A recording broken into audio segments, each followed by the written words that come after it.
今天跟你们分享一个用生命爱中国的英国人，他叫伯格里。他建立了中国第一所双语学校，开创了男女同校的先河，修建了贵州第一个球场。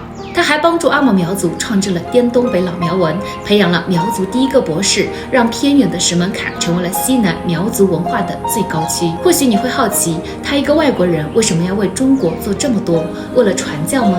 其实，当你真正的去了解他的生平，你会发现他所做的一切其实都是为了一个民族的归信。伯格里出生在康沃尔郡的时候，最后一位会讲康沃尔语的老人去世，这个古老的民族文化也逐渐消亡。他天资聪颖，参加英国的公务员考试，名列全英第7名。后来，他受感于李文斯顿的事迹，来到中国。当他遇见历经5000年大迁徙苦难，仍坚强向他求学的阿毛苗族时，一种似曾相识的民族感让他决心挺进贵州大山的深处。这一去就是11年。最后因为救治感染10亿的苗家人，长眠在了这片土地上。后来他在石门坎书写的传奇，以无数学者慕名前往。从石门坎走出的农民合唱团，也用天籁之音登上了无数大舞台。如果你想深入了解他的故事，一定要读一读这本《用生命爱中国伯格里传》。